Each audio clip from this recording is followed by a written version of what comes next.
Bonjour les amis. Alors je vais répondre aujourd'hui à la question suivante. Combien coûte l'installation électrique dans une maison neuve? Puisque pour ceux qui me suivent, le savent, je suis en train de construire donc une maison par moi-même. Donc je fais l'essentiel des travaux moi-même. Donc quand je pose la question combien coûte l'installation électrique dans une maison neuve, je pense au coût du matériel en dehors de la main-d'œuvre.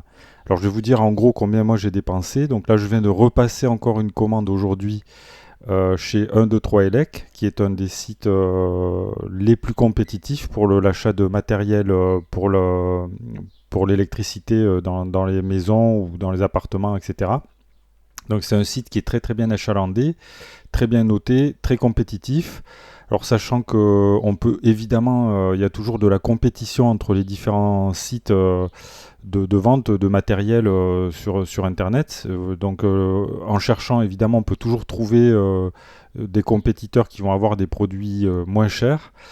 Alors j'ai pu acheter l'essentiel du matériel pour ma maison, je l'ai acheté chez 123 Elec, mais j'ai aussi acheté pas mal de matériel, un petit peu de matériel chez Amazon, où ils ont par exemple des Wago, ils ont toutes sortes de choses, ils ont toutes sortes de matériel électrique, des disjoncteurs, enfin on peut pas tout lister, ils ont tout en réalité, ou pratiquement tout. Ils ont des livres, enfin tout ce qu'on voudra, mais la plupart du temps, sauf exception, ça arrive, la plupart du temps sur Amazon c'est quand même plus cher que chez les spécialistes de matériel électrique comme 1, 2, 3 Elec, avec qui je précise, je n'ai aucun lien sponsorisé. Mais simplement, je vous encourage à aller vérifier par vous-même, à comparer les prix un petit peu, et vous verrez que la plupart du temps, sur l'essentiel des produits, ils sont quand même moins chers et nettement moins chers. Alors sachez que bon, j'ai acheté chez Amazon, mais j'ai aussi acheté occasionnellement du matériel chez Leroy Merlin par exemple, ou éventuellement également chez Castorama, chez Brico Dépôt. Ça peut arriver de trouver des produits à prix compétitif. Puis bon, là, dans le cas des grandes surfaces de bricolage, on a la possibilité d'aller récupérer directement le matériel sur place. Donc ça peut être un avantage aussi. Mais sachez qu'en général, quand même, ils sont moins compétitifs de manière générale. Mais bon, il faut regarder au cas par cas la plupart des produits, quoi. Notamment, par exemple, sur les disjoncteurs. Donc l'essentiel du matériel pour la maison, je l'ai acheté chez 1, 2, 3 Elec. J'ai pu acheter par exemple dans les grandes surfaces de bricolage les radiateurs électriques. Et sachez qu'actuellement, pour ma maison qui fait un petit peu moins de 100 mètres carrés, j'ai dépensé, je crois, dans les 1000, environ, on va dire, allez, en 1000 à 1500 euros, tout compris. Sachant que j'ai pas encore tout acheté. Alors, dans les 1000 à 1500 euros, je compte tous les appareillages électriques, les gaines, je compte la VMC, enfin tout le matériel, quoi. Il y en a environ pour 1000 à 1500 euros. Sachant qu'au final, quand j'aurai tout acheté, je pense que j'en aurai environ pour 2000 euros de matériel, quoi. Voilà. Donc, je referai peut-être un point exact et précis pour dire combien le matériel pour la maison va me coûter. Mais alors ces prix de toute façon, alors le problème qui se pose c'est par rapport à vous pour estimer la valeur de votre installation électrique. Et là on ne peut pas donner de réponse absolue sur le prix que ça va vous coûter parce que ça dépend évidemment de plein de facteurs différents. Alors notamment le prix de votre installation, il va dépendre déjà de la surface du logement que vous voulez équiper en électricité. Si vous faites un studio de 30 mètres carrés, évidemment, ce ne sera pas le même prix.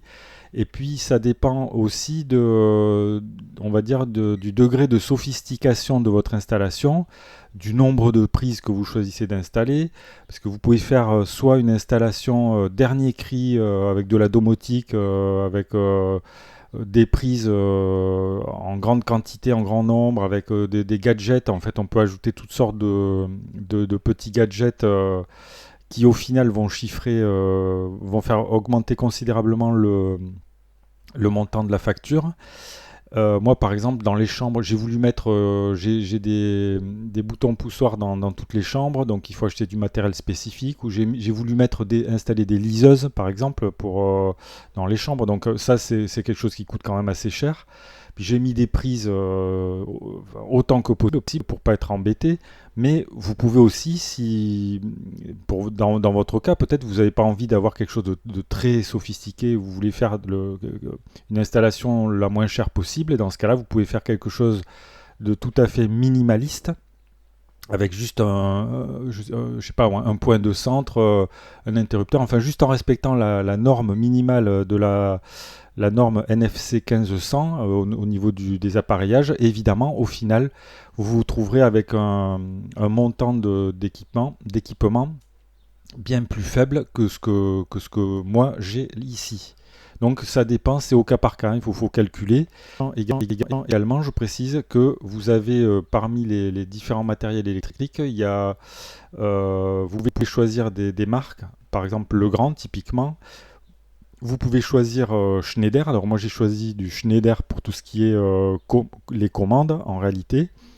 Mais vous pouvez aussi choisir des marques moins connues comme par exemple IKP, où vous pouvez trouver dans les grandes surfaces de bricolage des marques d'entrée de gamme bien moins chères que les grands fabricants du style Legrand ou Schneider. Et dans ce cas-là, évidemment, vous pouvez tout à fait comme ça faire baisser votre facture. Alors moi, c'est pas le choix que j'ai fait. Donc j'ai choisi de mettre pour tout ce qui est tableau électrique du Legrand. Et pour les appareillages, pour des raisons esthétiques, j'ai choisi d'installer dans ma maison des appareillages de marque Schneider électrique. Donc c'est la marque Audace. Voilà, donc ce sont des choix, tous ces petits choix-là. Enfin, je dirais que le choix de la qualité des produits, moi j'ai choisi de ne pas lésiner en fait, de prendre des marques en fait, mais bon c'est plus cher. Mais sachant que bon, il y a des produits d'entrée de gamme qui sont aux normes françaises de toute façon, sinon ils ne seraient pas commercialisés, que vous pouvez utiliser si vraiment vous voulez tirer les prix de votre installation électrique au plus bas. Et vous pouvez faire un choix donc de l'entrée de gamme, mais moi c'est pas le choix que j'ai fait quoi. Voilà.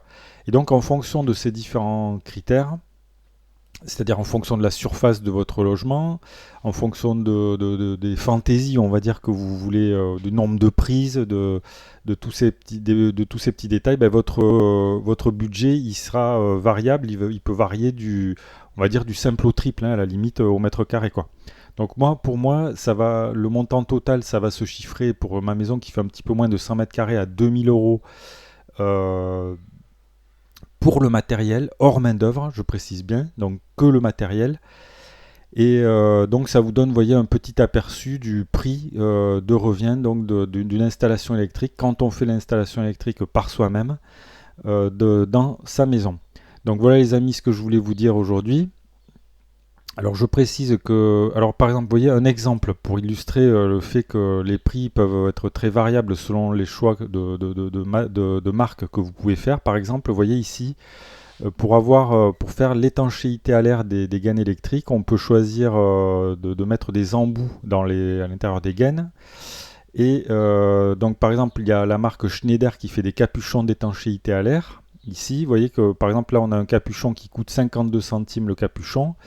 Et vous avez des capuchons qui sont vendus par lot de 100 ici de marque Eurom. Donc c'est une marque qui est moins connue que Schneider et qui sont quand même nettement moins chers, puisque par exemple chez 1, 2, 3 Elec, vous allez trouver ces capuchons à 35 centimes. Vous voyez qu'il y a un écart quand même considérable entre Schneider et Eurom pour ce produit-là.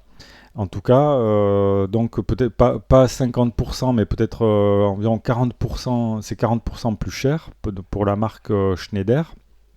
Et vous voyez que tout est si vous choisissez à chaque fois les marques, les choses les plus chères, on va dire, ben vous aurez évidemment le budget qui ne sera pas le même à la fin, quoi. Voilà les amis ce que je pouvais vous dire. Donc le budget pour l'électricité, pour le matériel pour une maison neuve, pour moi ça va être environ 2000 euros. J'en reparlerai peut-être plus en détail dans une autre vidéo. Donc si vous avez des questions, des remarques ou des commentaires, vous pouvez les faire dans le fil de discussion. Abonnez-vous à la chaîne si vous avez envie de voir l'évolution de mon chantier. Ça pourra vous servir si vous avez vous-même un projet de construction avec de l'électricité à faire dans votre maison ou dans votre appartement. Vous pouvez cliquer sur le pouce j'aime si ça vous a intéressé. Je vous dis merci pour votre attention et à bientôt pour de nouvelles vidéos.